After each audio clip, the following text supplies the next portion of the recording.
Saludos, hoy Metrópolis está con un aire diferente y a veces hay que descansar de la política, hay que descansar de los problemas, pero transitando la ruta de Carlos Estrella y transitando también la ruta de Gamal Michelén, nosotros vamos a descubrir que existe un país que se debe preservar, un país con una riqueza invaluable y que yo sé que usted casi podría cambiar el canal si piensa que vamos a tener discursos patrióticos y nacionalistas de bajo cuño. No, nosotros vamos a hablar de asuntos muy positivos en la República Dominicana y cómo podemos cambiar otros. Carlos Estrella tiene 20 años ofreciendo cosas del país. Comenzó en un lugar pequeñito, en Naco.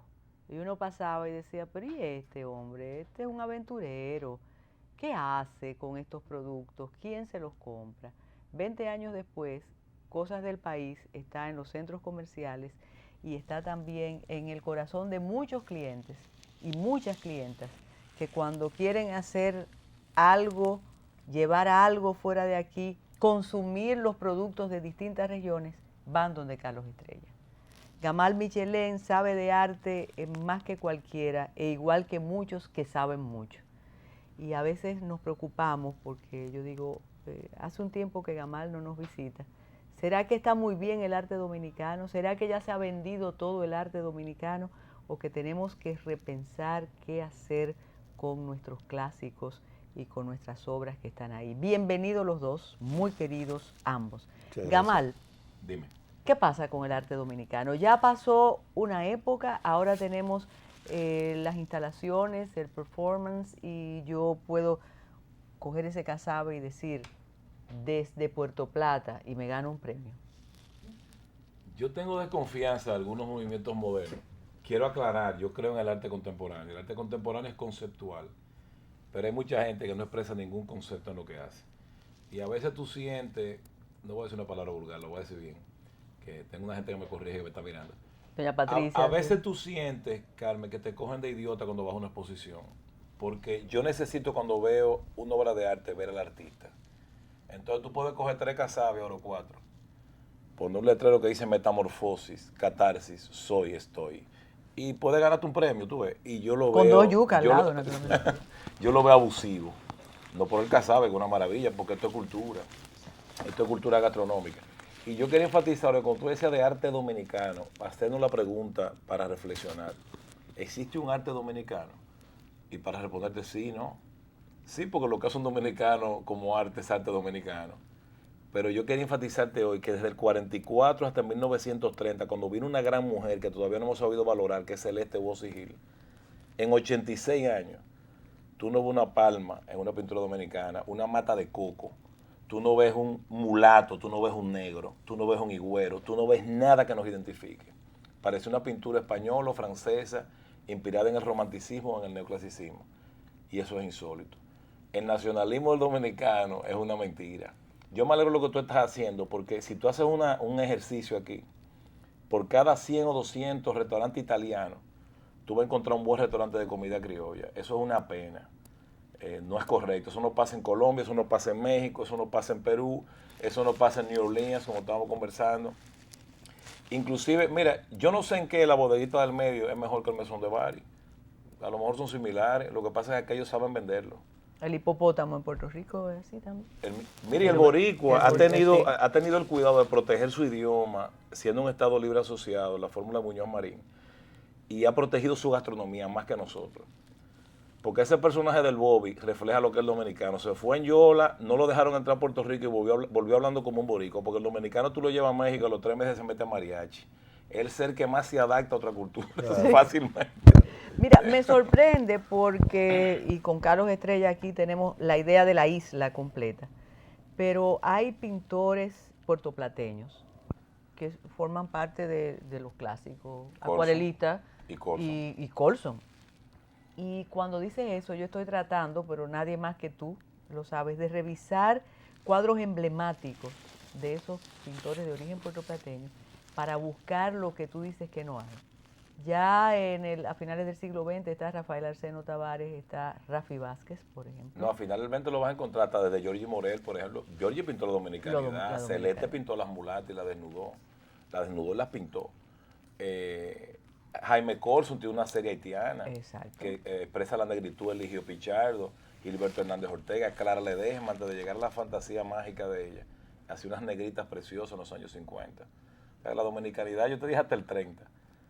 En la época de Trujillo, cuando hubo un presidente completamente racista como él. Hubo en esa época, y estamos viendo, bueno, parte de tu colección ahí. Yo pienso en la época de Belazanetti, de todos esos españoles. Ese fue un monstruo, ese es Abelardo Rodríguez Urdaneta. Pero ellos no tenían por su origen algunos que pintar lo que su imaginario le daba, Gamal. Era una influencia del romanticismo y el neoclasicismo francés y también español. Con excepciones, por ejemplo, ese es el Caonabo de... Mira, inclusive este caso, si lo aguantan ahí en la pantalla, sí. Ese es Duarte.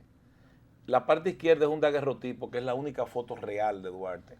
Lo que pasa es que lo que vemos ahí es un Duarte en mala y los pueblos reeditan su propia memoria para exaltar más aún a sus héroes. Entonces Rodrigo Urdaneta pinta un Duarte con un Photoshop, exacto. O sea, lo arregló muchísimo para tener un héroe que se... No, y da la imagen de fuerza. De fuerza, de más bien parecido, le puso un peinadito bien chévere y cosas, pero que alguien en televisión dijo una vez, una persona mucho más preparada que yo en esta área, pero creo que no dijo lo que era, que Duarte posó para Rodrigo Urdaneta. Él no pudo posar nunca, porque Rodrigo Urdaneta muere, o sea, tenía 6 años cuando Duarte muere. No había manera de que lo pintara. Rodrigo Urdaneta idealizó a Duarte, lo cual no es incorrecto, porque son nuestros héroes. Una vez tú me decías que no hay nada comparable a pararte frente a una obra de arte y quedarte extasiado mirándola. Eso se puede hacer en esta época, Gamal, cuando el arte, bueno, siempre ha tenido valor, pero cuando ahora se hace algo tan rápido, y los grandes también pintaron por encargo, pero la apreciación, cuando yo veo la colección de imágenes que tú tienes, yo me pregunto si puede existir una exposición con esas obras clásicas nuestras y el público va y la aprecia. Que por cierto son excelentes, no la estoy criticando, estoy diciendo la temática. Mira, eso es lo que se llama el síndrome de Stendhal, que es una enfermedad que se ha estudiado, que la describe Sabine en una canción que es la mejor que le escribió en su vida, La sombra de un león, que lo canta Ana Belén espectacularmente. El tipo que se enamora de la Cibel y se vuelve loco. O sea, la pasión por una obra de arte. Yo lo sentí en Granada cuando entré al Patio de los Leones. A mí me emocionó, quizás porque pensé en mis abuelos, en mi raza, qué sé yo. Y yo soy muy sentimental con eso. Pero yo creo que sí, el arte te produce, el arte es para el alma. Stendhal enloqueció casi cuando vio el éxtasis de Santa Teresa de Bernini en Roma. Y se emocionó tanto que empezó a estudiar por qué te produce una emoción estética, que tú la sientes en el cuerpo, o sea, que te eriza el cuerpo. Y yo creo que eso siempre existirá. Lo que voy a decir ahora no es verdad y me lo criticaron mucho porque lo escribí en estos días y le contesté a alguien. Me dijeron que eso era un disparate. No, no es un disparate, tiene un sentido. Dijo Goethe una vez, la barbarie es la insensibilidad a la poesía.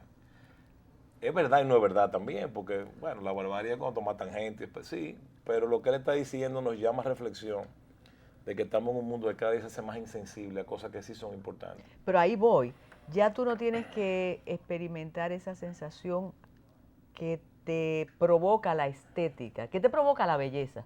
Parece que ya eso pasó de moda. ¿Tú crees eso? No, yo no creo que pasó de moda, no. Lo que pasa... Yo te voy a dar un ejemplo personal, es que hay muchos tipos de gente. Esto no lo voy a decir por envidia, porque creen como Luis Miguel es un tipo hermoso y cosas. Luis Miguel es un tipo que canta casi perfecto, pero no te rompe el corazón. Porque a él le falta una cosa que a lo mejor que Toña la Negra lo tenía, Gilberto Monroy, con menos voz. Y es la lágrima en la voz. O sea, la persona que canta y te conmueve. Todavía eso pasa. Hay que tener cuidado con eso porque eso da trago. Y te pone a comer también muchas cosas criollas. Pero es real, eso es real. Pobre Patricia. Y pasa con la emoción estética. Mira, Oscar Wilde, que es uno de mis irreverentes favoritos, dijo una vez que cuando el artista hace una obra de arte, lo que hace es que limita la visión. El que la amplía es el que la contempla. Claro que sí. Eso pasa con la literatura, por eso me apasiona tanto el arte, me apasiona tanto hablar contigo, porque es así. Sí. Tú haces tu libro, pero depende de lo que ocurra con quien lo lee. Carlos, ¿cómo fue que iniciaste esta pasión? Tú un día te quedaste sin trabajo y dijiste, No, voy a hacer esto. no. ¿Cómo vino esa idea que te convierte en pionero aquí en la capital? No, al contrario, fui un bendecido por Dios primero, porque cuando regresé de Moca a la capital, yo vine de Moca al Conde. Eso es mucho decirte. Sí. Claro, Porque no es de provinciano. un pueblo, como Moca, un pueblo. Tú dirás, bueno, un pueblo de aldea en aquel entonces, hace 40, 50 años. Hay que matar a los presidentes. Llegué a la capital y llegué al Conde y instalé mi primera discoteca. ¿Cómo? Por ahí fue que yo comencé. Entonces a mí me pero gusta. tú fuiste a esa discoteca. A mí íntimo. Ah, sí, sí. Entonces yo comencé con nombres que se usan diario, pero que la gente no lo usa para comercio. Me di cuenta que daba resultado. Es un sitio oscuro, un sitio que lo hacía a imagen y semejanza, porque a mí no me gusta que me vean cuando yo bailo. Y lo hice oscuro por un experimento. Comencé a notar que creé una imagen nueva en el asunto del baile, que fue que yo no dejaba entrar hombres solos. Nunca tuve un problema, nunca le dieron una galleta a nadie, ni nunca le dieron un balazo. Era otra época Bueno, también. pero déjame contarte. Sí. La otra fue que pude aprender ahí, que yo ponía la música de acuerdo a la persona que entraban. Siempre eran gente mayores de edad porque la música mía era romántica. Yo no me iba por lo... Salsa ponía yo quizá una salsa. Para no cansarte la historia, seguí el negocio de la discoteca y puse entonces Añoranzas. Ah, claro. Frente a frente al Parquecito Duarte. Sí, ese sí. Después me creé una que llama Recuerdos, que era frente a frente a los Imperiales, a los lados imperiales. Y entonces de ahí salí y me fui a la Santo Tomé y puse Sueños, los míos, los tuyos, al lado a una esquina del Pero tú y Conde. yo vamos a llorar, que somos dos románticos también. Entonces, Entre en la sueños misma y añoranzas. En la misma Santo Tomé conseguí un local pequeño porque yo venía en ese entonces del Cibao y me llegó a la mente el nombre de Cosas del País. Me recuerdo que mi compañera, amiga de Doña Bati, una mujer que no era muy dada a que tú hicieras muchas cosas. Yo le dije, mira, hazme el favor, escríbeme, porque si tú no escribes lo que a ti te llega a la mente, fácilmente tú caminas 2 kilómetros Y se olvida. Escríbeme Cosas del País, ya vas a inventar una de las vainas tuyas. Así mismo me dijo, digo, no, mira, aquí en la capital, o en la capital no hay un sitio chiquito que traiga cada cosa de cada pueblo y la venda, no la hay. Y a mí me gustaba siempre buscar cosas que no la tuviera nadie. Me dicen que debo hacer una pausa. Quédense ahí, que seguimos con Cosas del País. Okay.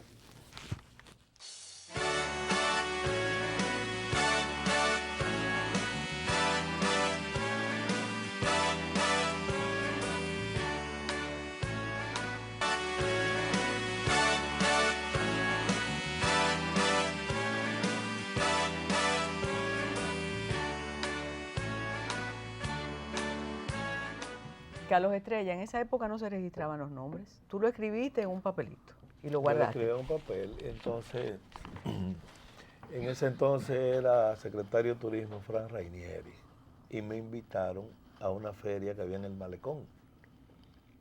Yo hice una carpa, conseguí con una compañía de Moca unos refrescos, los Imperio, únicos el refresco Imperio. los ¿Tú nunca has únicos probado refrescos eso? nacionales. sí.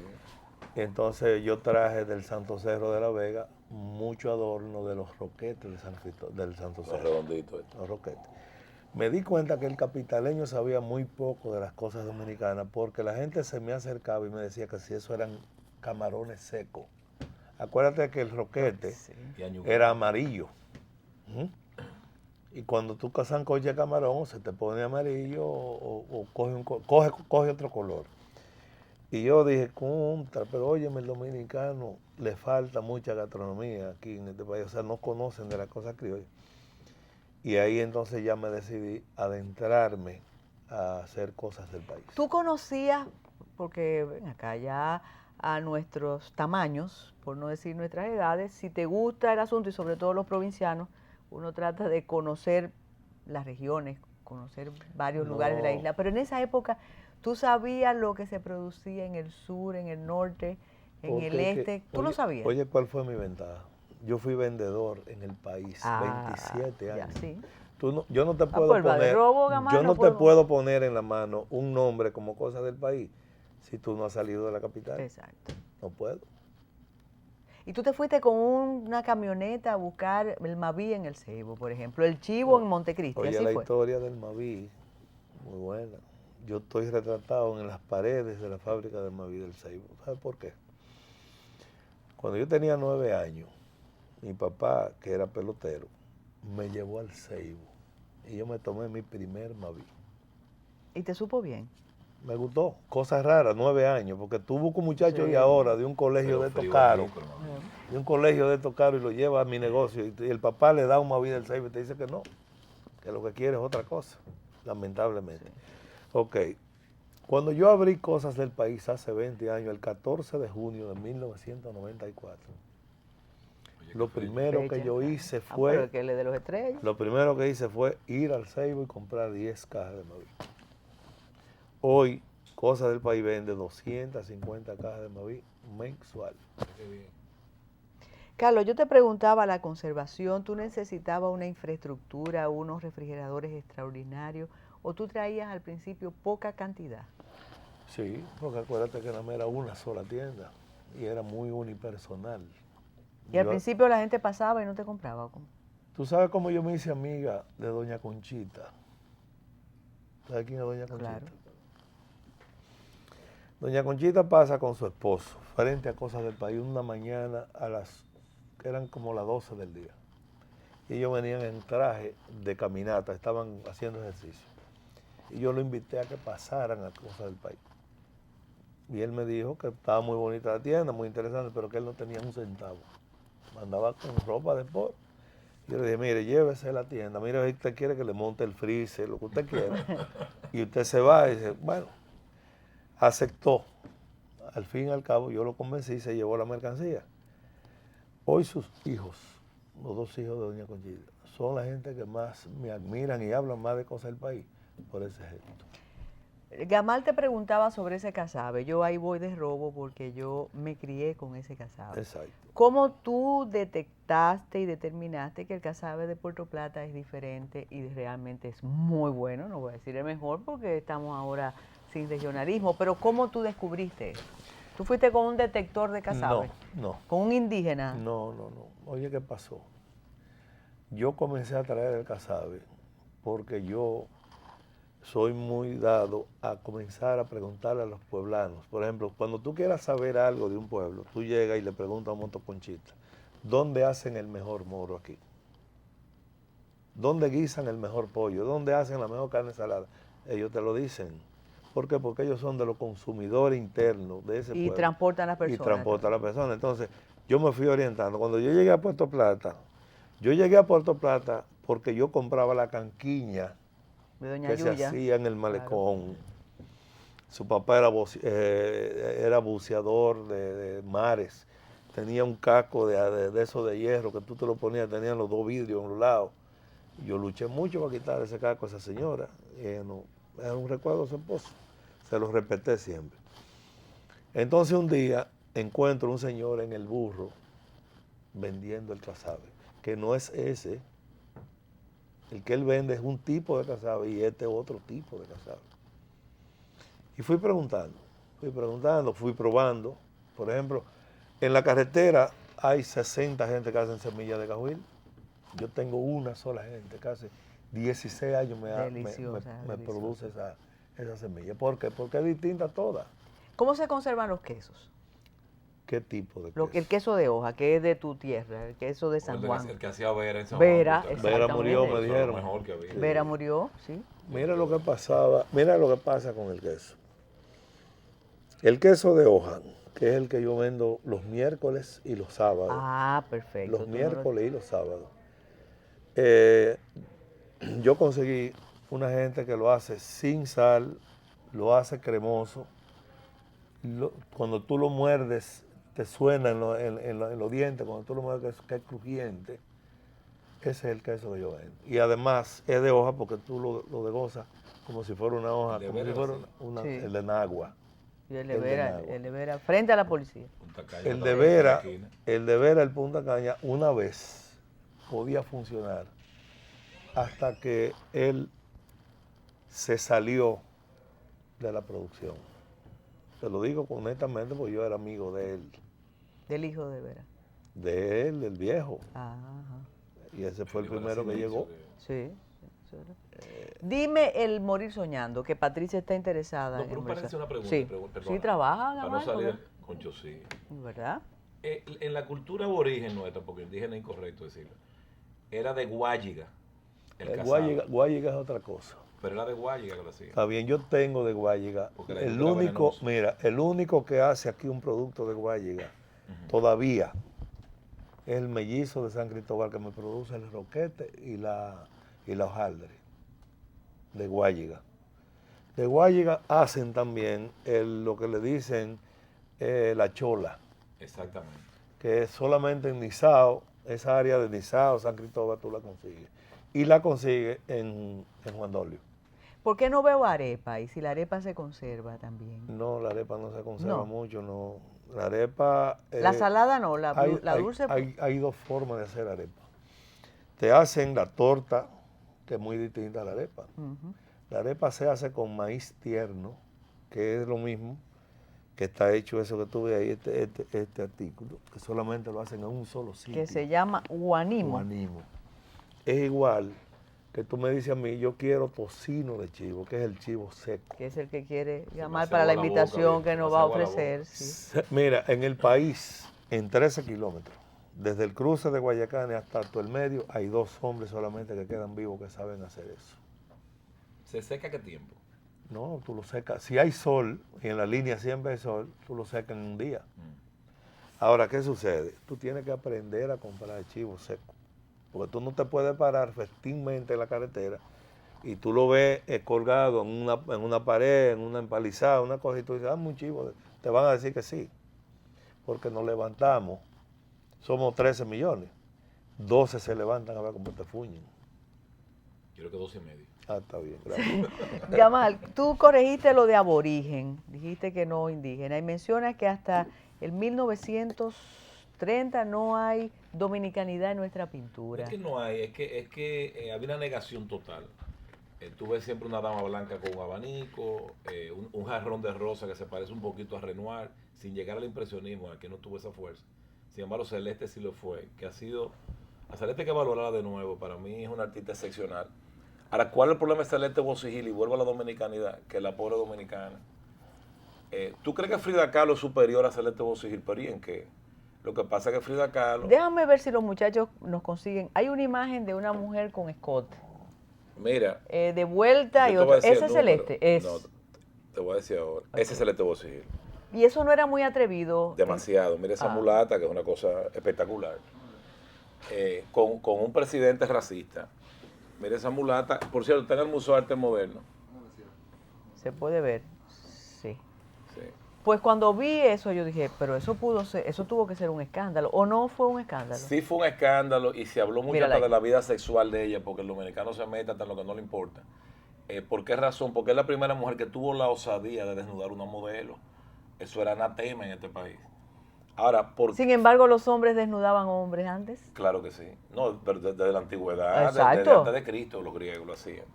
Los Juegos Olímpicos eran desnudos, los corredores para que tuvieran más ligereza. No le permitían a las mujeres ir al estadio. Entonces, en ese contexto interesante, con un presidente racista como Trujillo, que puso leyes aquí que permitía 1% de entrada de personas si fueran de raza blanca, si eran de raza blanca para blanquear la raza. Ella tuvo el coraje, porque era hija del presidente Alejandro Bocigil y tuvo un mundo que no lo tuvieron otras mujeres en este país. Ella vivió en París, estuvo en Nueva York, estuvo en Santiago de Cuba, que Cuba era una metrópoli, o sea, La Habana tuvo calle asfaltada antes que Madrid. Entonces, ella es la que viene con una visión más dominicana desde el extranjero, eso es insólito.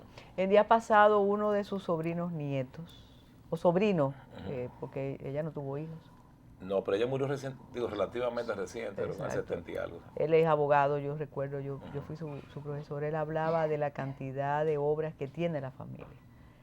¿Quiere eso decir, Gamal, que esa pintura no la adquiere el museo, no la adquiere un coleccionista, se quedan en las terrazas familiares. No, no se vende y la quieren coleccionistas dominicanos. Mira cuál es el problema. Tú tomas el cuadro Las Dos Fridas, perdón, no estoy menospreciando la obra de Frida Kahlo.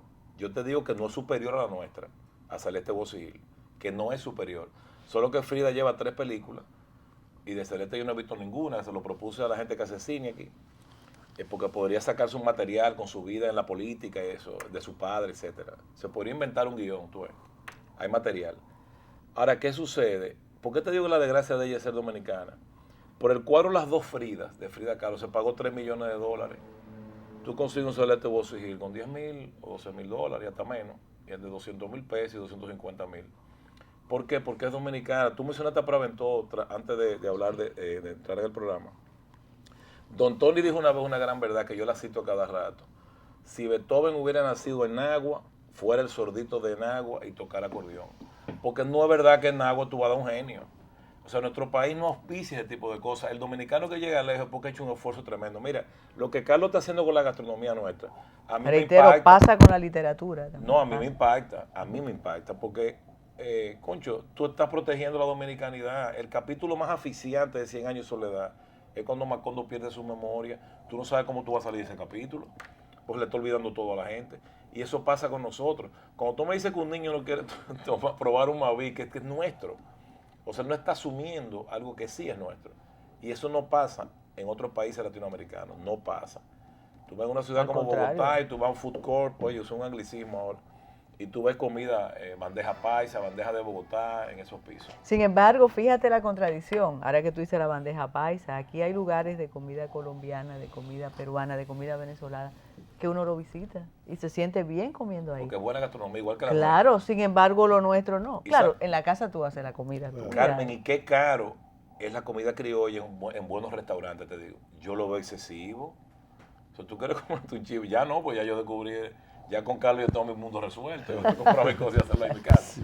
Pero óyeme, es abusivo de verdad en cuanto a la comida criolla, que es lo que debería promoverse todo el tiempo. Claro, hay una anécdota, yo no sé si es real, que hace unos años alguien vino a Baní en busca de una señora de esas que hacía dulce de leche.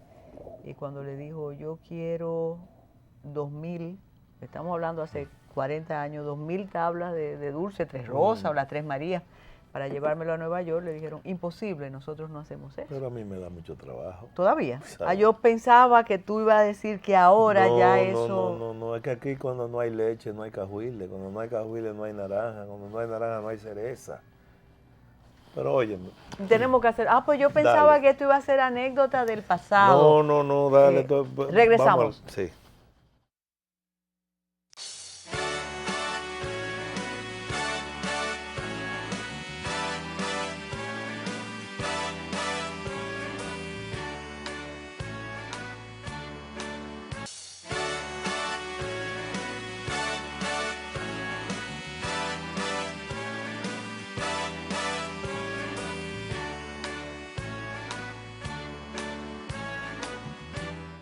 Le damos 5 minutos, recojan 5 minutos.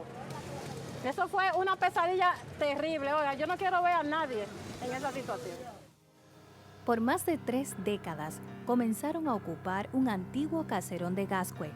Más de 50 familias hicieron allí sus vidas, tenían sus negocios.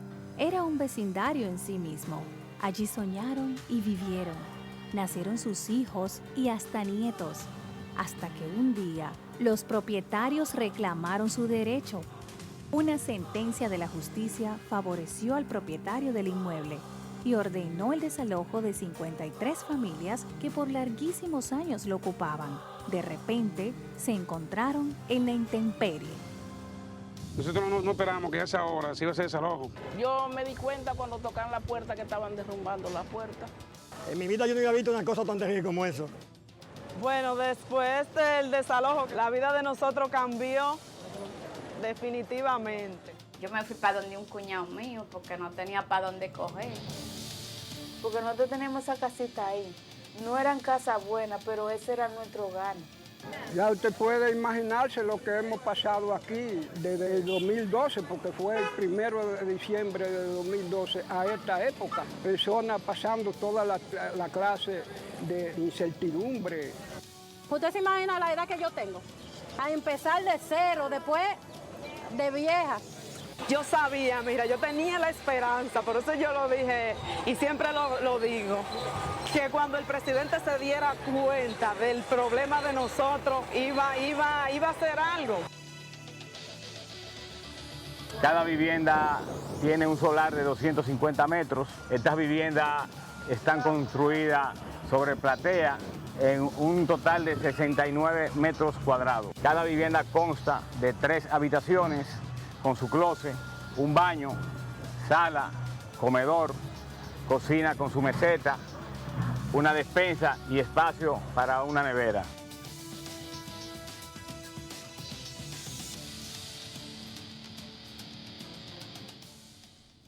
Siempre uno pregunta, solo, solito. Me doy cuenta que Gamal sabe de gastronomía criolla. No, pero le gusta la cocina.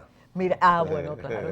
Dijiste algo que podíamos no creerlo, que hay un dulce de leche del húngaro, de Baní, que creo que eso lo conocemos casi todos, sin azúcar. Sí, no, con azúcar de dieta. El único que ha sabido darle ese toque, porque esto no todo el mundo, la gente cree que hacer dulce es tan fácil. Pero muéstralo ahí para que yo sepa. Es tan fácil. Este muchacho, ya no es tan muchacho. Bueno, ¿no? Contemporáneo mío, yo le digo muchacho. Dile así que está bien. Fue después de yo ir donde las otras compañías que hacen dulce, los Pimentel, la gente de la Tres Rosas, todo el mundo, no temperaron por hacerlo.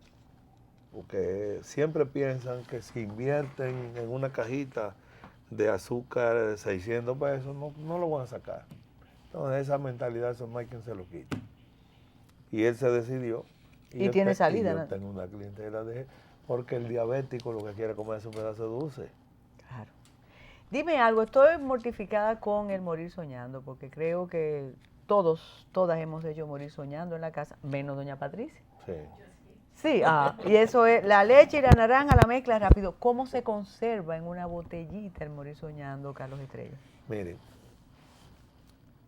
la tradición de Moca de muchos años, había una barra que le decían de Luisa la de Santo Cuenca, porque Moca le ponen el apellido de la persona que está protagonizando lo que está haciendo, más el del marido, y no lo conoce nadie. Entonces, nosotros íbamos a desayunarnos un pipián, que solamente los mocanos conocen lo que es pipián. Yo estoy seguro que ustedes están pensando... Yo lo conozco bien, el dulce de Ocoa, por Dios. No, de chivo, tú no ves que no. Eso no es. Mollejita. No, menos. El pipián es una pasta hecha a base de cerdo y de queso geo. ¿Cómo? El cruce de Ocoa no es pipián, que lo comían todas las Pero tú ves que son nombres distintos. Pero es lo que Yo te voy a decir una cosa, en Cocaleca, en Puerto Plata, no es popcorn. No. Es una galleta de jengibre con melado. ¿Tú conociste al Guízaro en Puerto Plata? Pero claro. Perdón, por eso Octavio Di Franco. Claro, Octavio Di Franco. Pero tú has bailado mucho. Pero yo comía donde don Pedro Nardi. Es una institución en mi pueblo. Hotel Castilla. Sí. Ay, santo. Yo voy a llorar, ¿eh? Pero el pipián es como un paté. El pipián es un paté. Es una pasta que tú puedes conseguirlo allá en cosas del país. Tú compras galletas de manteca, de donde tú quieras, mocana, pan de agua, lo que sea. Y tú no quieres, por ejemplo, prenderle estufa. Tú le pones esa pasta, pero es una educación de que tú tengas que enseñar a los muchachos tuyos a comer eso. Pues seguro que te dicen que no. Que el McDonald's, que yo que vaina más fácil. Explícame lo del morir soñando. Entonces, el morir soñando, yo dije, voy a hacer el morir soñando para cosas del país, pero esto ha sido un escándalo en Merca Santo Domingo. Un escándalo. Yo vi una compueblana tomándose un Maví. No se corta. Y eso es lo que esa es mi preocupación. ¿Por qué no se corta? Porque yo aprendí, igual que el chivo, a cocinarlo, yéndome a donde la gente que lo hacen. Como el chivo mío, por ejemplo, te dura 6, 7, 10 meses que tú quieras y no se te fermenta, no se te daña, por un truco que ellos usan. No le ponen nada. Ellos dejan de usar Sopita, yo no uso sopita en nada. Perdona si tú tienes un anuncio. No. Ojalá. Yo no uso cebolla ni uso ají. Pero sal. ¿Mm? Sal. No, sal, orégano y pimienta. Y ajo. Pero eso se tiene que fermentar. No se fermenta. A la semana. No se fermenta. ¿Quiere una prueba?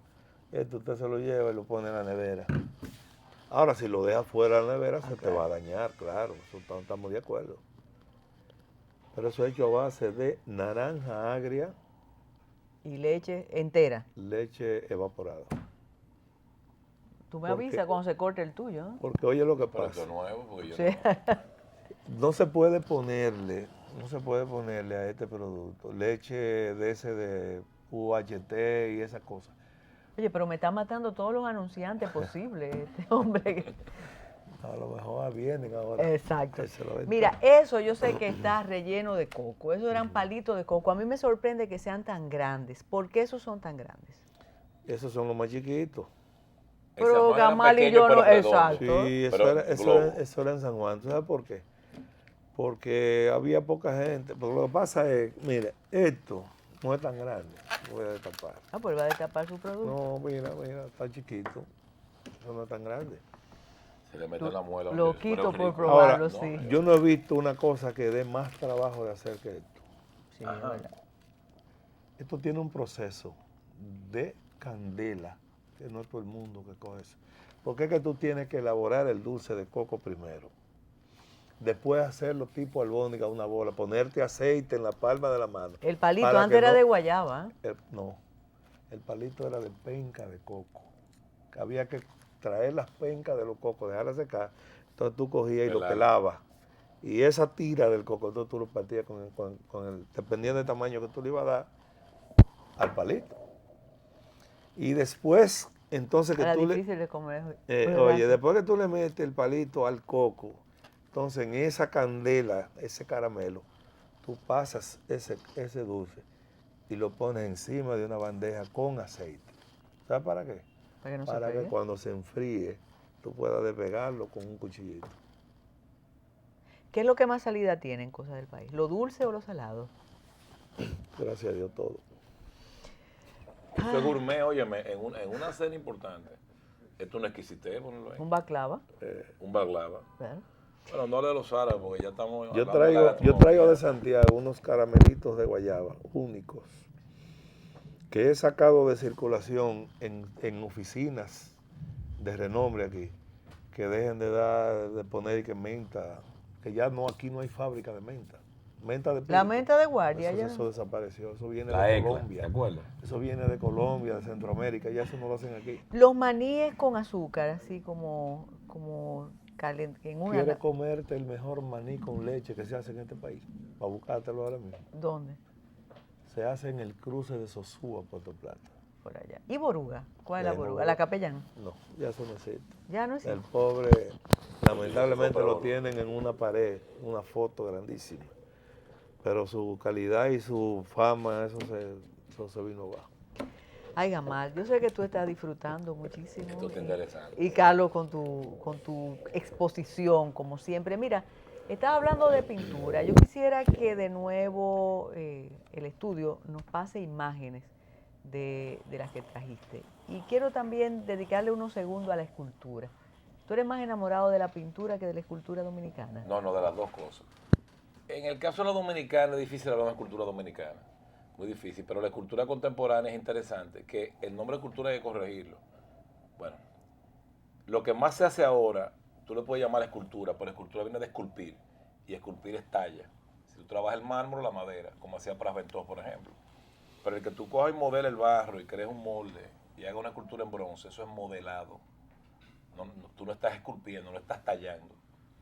Lo que pasa es que la escultura contemporánea, a diferencia de la escultura en el pasado, que era cara o cruz. Por ejemplo, tú ves a Lorenzo de Medici, que hizo Miguel Ángel, y tú tienes que verlo de frente porque es el frente de la escultura. A partir del barroco, con Bernini, la escultura empieza a tener casi infinitos puntos de vista, hay que darle la vuelta.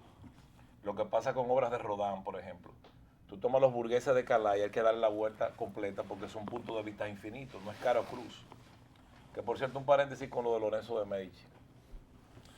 Cuando Miguel Ángel acabó a Lorenzo, porque él arregló a los Medici, que eran feísimos, Lorenzo y Juliana. Él le hizo un arreglo a la cara. El Photoshop que tú mencionaste. Sí, sí. No había fotografía en ese tiempo. No, claro. por eso, un Photoshop con le, pincel. Le decían a Miguel Ángel, pero vea que ese no es Lorenzo. Y dice, no importa. Déjalo que se lo crea. Dentro de 100 años, cuando nadie se acuerde de la cara de Lorenzo, ese va a ser Lorenzo. Y al final, lo más importante en una escultura, yo sé que estoy hablando del tema, pero es interesante esto, es el personaje psicológico, más que el parecido físico. O sea, el que tú le saques una característica interior a la persona. Por ejemplo, Rodin, cuando le encargan la escultura de Balzac, que le echaron un cubo, no le pagaron la segunda parte, porque lo encontraron horroroso. Ellos pagaron el avance y no pagaron la segunda parte. Entre ellos estaba Emile Solá, que no pagó. Ese Balzac que aparece en la película que hace Andy García de Modigliani, que le da la vuelta como danzando como un títere, es un Balzac deformado. Y le decían, pero ese no es Balzac. Dice, no, ese es Balzac como yo lo veo. O sea, este gigante interior, entonces le deforma la cara, que es un gesto interesante, de tú sacarle como el personaje interior, el tormento del personaje en una escultura que tú deformas. Entonces, hablar de una escultura dominicana, bueno, muy fácil, pasa por el Boulevard, que eso es infame, el hecho de que ese Boulevard que no funcionó nunca, que está en la 27 de febrero, una cosa insólita. Esas esculturas hay piezas muy buenas. Querían que fuera las Ramblas, eso tú no te acuerdas. Por Dios, exacto. Pero la Rambla otra cosa, en Barcelona. Entonces yo una vez propuse, porque yo soy un tipo de nadie hoy aquí, yo le dije, miren, esas esculturas deberían llevar a la Plaza España, por ejemplo, y hacer un parque de esculturas, claro. Porque es una plaza muy desolada, es una plaza que hay que animar la zona histórica, hay que animarla. A veces lo ven como sacrilegio, cuando esa plaza ni siquiera es histórica. Eso fue un invento cuando Balaguer, porque ahí lo que había era un caserío, y había una regola que cruzaba por ahí, que yo creo que debería hacer una fuente, porque el agua le daría como una vitalidad nueva a una plaza que el pueblo, porque es muy inteligente, le llama la del solazo. Sí. Porque a lo que tú vas de Patepalo al Alcázar se te funden las ideas del cerebro con el sol. Entonces, tú coges esa escultura y tú dices, ¿qué de dominicanidad hay en ella? La de Susi Pellerano, que murió recientemente, la de Ciprián, Johnny Bonelli, que es excelente. La ciguapa de... Bueno, Johnny a veces toma temas muy dominicanos. Sí. Pero hablar de una escultura dominicana va a ser muy difícil, y hasta de arte dominicano. Ahora estamos en un tiempo de globalización, el arte es muy universal, pero yo creo que tenemos que tener cuidado, pensando en esto, en la comida, para hilarlo con el arte, de expresar algo que diga lo que somos nosotros mismos, lo que es la dominicanidad. Yo creo que sí vale la pena hacerlo.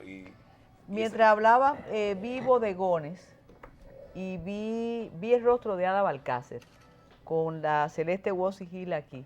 Sería bueno cuando regresáramos que nos hablara de esas obras de las mujeres de mitad del siglo XX hasta ahora. Perdón, y un puertoplateño que sí exalta la dominicanidad a su manera, que es Jorge Severino.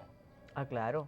Que te mete sus tías de Puerto Plata que venían de las islas en un mundo exótico. La cocola, las inglesas. Regresamos de inmediato.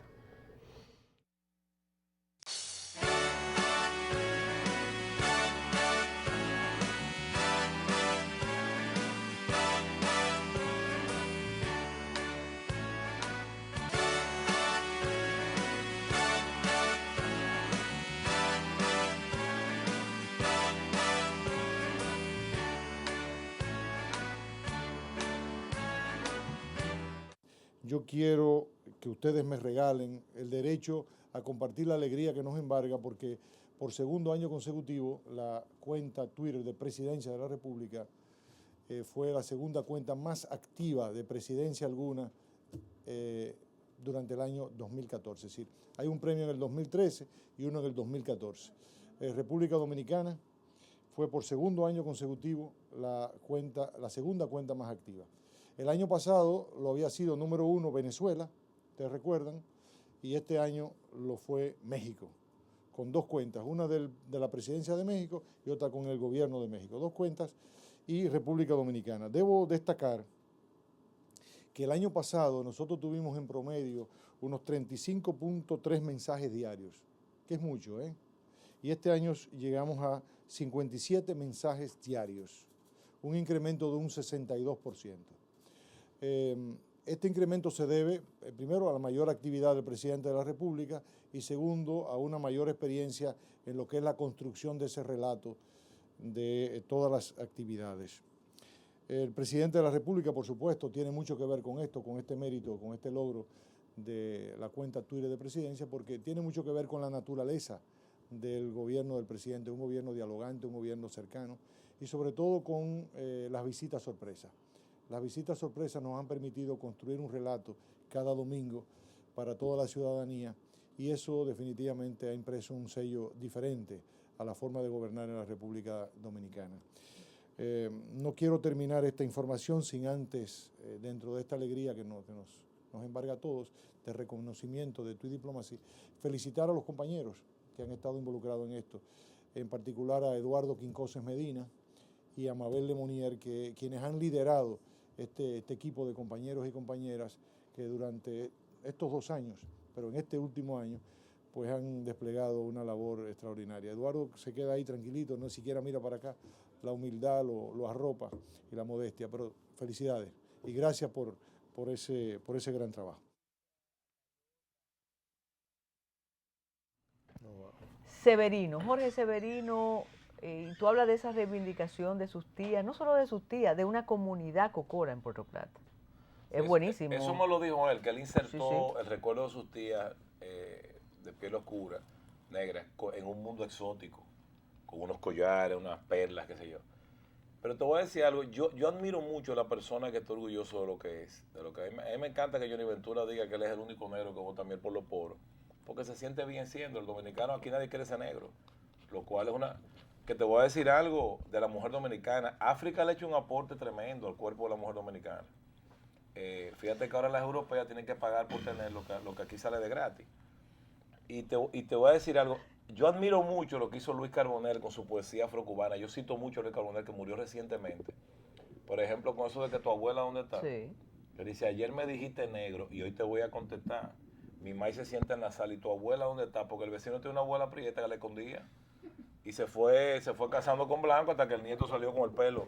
Dice, yo tengo el pelo raído, el tuyo es seda nada más. Tu pai lo tiene bien lacio, pero ¿y tu abuela dónde está? Y al final le dice, y yo la conozco bien. Se llama Ciña Tatá y tú le escondes en la cocina porque se prieta de verdad. Esas son las cosas que hacen los pueblos. O sea, que le da un orgullo nacional. ¿Tú entiendes? ¿Cómo tú aprendiste eso? Porque tú eres árabe, loco. Entonces. Pero yo ya Luis Carbonell le Pero tú no has comido mología.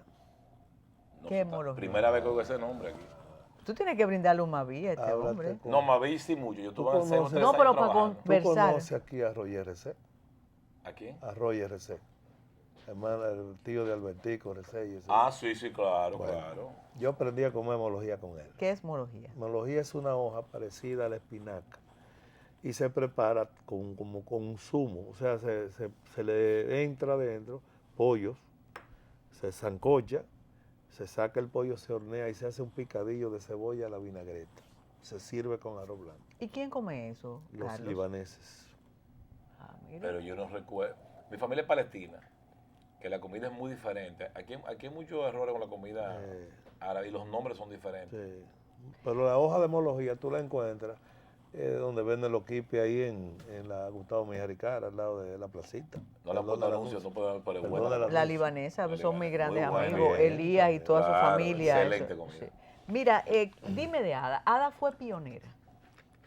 Mira, Ada tuvo en el grupo Proyecta, con Timo Pimentel, con unos cuantos, con Domingo Liz, y para mí Ada es una gran artista, pero excepcional. Y de Ada me llama la atención a lo que no pasa con todos los artistas. Cuando Ada te explica a ella una obra, es que tú la ves bien. Porque tiene una capacidad histriónica que a mí me encanta verla. Ella lo dice de verdad, y si yo tuviera 2 brazos, bueno, imagínate. El caso de ella. Pero, y es muy meritoria, Ada se fajó a estudiar, a trabajar. Y está bien cotizada ahora. Inclusive en estos días vi una noticia hace un mes de que en un museo importante van a llevar una obra de ella. Lo voy a confirmar bien. Pero Ada es una excepcional artista. Mencionaste a Celeste y mencionaste a Frida. Otra de nuestras mujeres pudo competir. Clara Ledesma. Clara. Y mira, Clara tiene algo interesante. Clara te mete a una mujer en un mundo, lo que llaman el realismo mágico, ese mundo de Gabriel García Márquez, que es tan genial. Esos personajes, Remedios la Bella, que había que tapar el rostro porque era tan hermosa que los hombres enloquecían. El mito de la mujer fatal, que un soldado de Aureliano Buendía la vio por la ventana desnudo y lo encontraron muerto de amor. Se murió el tipo. Era fatal. Había otro que la estaba acechando, para no usar una palabra más dominicana, Se le subió en el baño, quitó la llave, la palma y la cosa, y se puso a mirarla desnuda bañándose. Y ella lo mira y le dice, pero usted se puede matar, y se cayó y se mató ahí mismo. O sea, era una fatalidad. Como se fue ya volando al cielo, los imanes de Melquíades, que alaban los clavos de las puertas y de todo, y desarmaban la casa completa. Yo decía que Figueroa Agosto se fue como Remedio la Bella de aquí. Sí, porque esto es Macondo, en parte. Sí, Este país, así, hay mucho de Macondo aquí, pero son fantásticas. Y una escena que me gusta mucho, esto no está realismo mágico, pero es que lo si tenga todo y me vino a la cabeza y después me da, si no lo digo no duermo. En El amor en los tiempos del cólera, que es fabuloso, porque es la comparación, es la patología del amor. O sea, esos síntomas del cólera y los síntomas del amor, él los relaciona, porque el que ama, perdón, el amor es una patología, es buena, pero es una patología, una especie de patología. Cuando Fermina Daza va a tirar a lavar la camisa de Florentino Ariza, las mujeres son genios, ella va a tirar la camisa y la devuelve y la huele. Y le dice, tú tienes un amante. Porque le olió. Lo sabemos siempre. Sí, eso es, sí. Claro. Y él le dice, sí.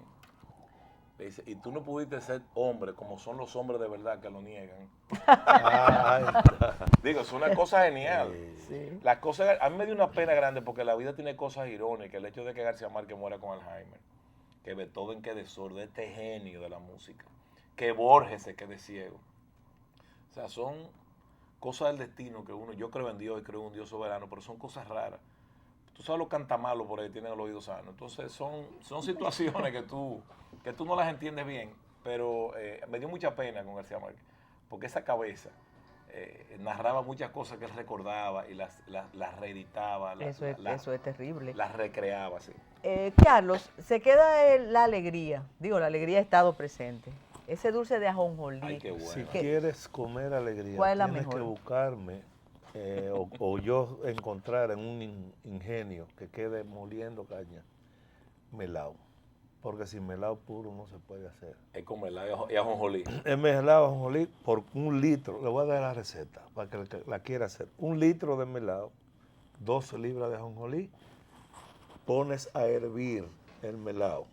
Y después que esté hirviendo, que esté haciendo burbujas, entonces tú echas esas 2 libras de ajonjolí, lo menea, coge candela. Toda unidad comercial. Y lo vacías en una superficie plana como esta mesa, pero que no ruede para ningún lado y se quede más o menos. Porque es finito, es muy finito. Tienes que hacerlo así. Y después cortarlo. No, entonces tienes que esperar que se enfríe para entonces con un cuchillo cortarlo. Te voy a una idea comercial que hay que retomarlo aquí. Los ingenios de la colonia son las primeras industrias de América completa. El engombe, que es una expresión bantú africana, que significa engombe ganado. Ahí se puede recrear un trapiche. No, ustedes van a hacer negocio. Mira. Yo traigo de los cocos de Atomayor el melao con naranja, el único dulce que se hace en un trapiche. Carlos, no podemos dejar de mencionar esos dos productos. Esto es guanimo. Que por más que Gamal sepa y yo no sabemos qué es. En una región en Santiago llamado Jánico, tú puedes encontrar este producto. Es como un pastel de hoja. Esto viene siendo como un pastel de hoja, pero esto es de maíz tierno con especias, nuez moscada, canela y tiene relleno de dulce de coco. Se come caliente y se come frío. Y el panecico, y el panecico es de yuca, horneado en hornos de Lorena, con sedimentos de azurrapa del chicharrón. Eso si tú lo pones en la nevera, tú duras 25 años y se lo frizas. Entonces después cuando lo vayas a consumir, lo calientas en un horno o un microondas, lo picas en pedazos para que te quede bueno, tú lo volteas y en la barriga tú le echas una gotica de sal con un aguacate, de esos que tú coges con tajá, y le pones así la sal. El aguacate, que es la mejor carne de ave. Mira, y queda el de cajuil, pero yo te gané porque yo vengo de una familia que hace dulce cajuil de temporada. Yo te quise traer pasado y seco. Este cajuil tiene una particularidad. Si tú notas los cajuiles del sur, todos los dulces del sur son negros, en cajuil. El único cajuil que tú lo vas a encontrar marrón es el de Doña Tula del Ceibo, una vez al año. Una vez al año. Eso es lo único que yo te puedo decir. Gamal, ¿es posible que logremos amar nuestro arte, amar nuestra pintura, nuestra escultura, con devoción y saber que tenemos calidad. Sí, yo lo que creo es que tenemos que revisar nuestra política de Estado con respecto a la cultura. De hecho, la cultura no se controla ni se maneja, que es lo que tendemos a hacer aquí. Porque la cultura fluye sola por obligación. ¿En qué contexto? Cultura es la manera en que el cibaeño, con todo el respeto del mundo, maltrata el castellano. Cultura es vamos a quitar los cibaeños. Cultura es la manera en que los argentinos maltratan el castellano, porque son antiedrújulos toditos. O sea, le quitan los acentos a las cosas. Eso es su cultura y es hermoso eso. Cultura es lo que tú bailas, lo que tú comes, como tú viste. La cultura no la frena a nadie, porque la cultura es la gente. La cultura fluye sola. ¿Cuál es el papel del Estado? Tender la alfombra para que fluya, facilitarla, ser un facilitador. El día que el Estado tenga una política cultural de apoyo a lo nuestro, aquí puede haber reglamentación con respecto a eso. A mí me gustó cuando tú mencionaste 2 sitios específicos que exigen que siempre haya cosas criollas. Bueno, eso es un tipo de política. Claro que sí, el tiempo se nos va y ese es otro tipo de política, pero muchísimas gracias por estar con nosotros.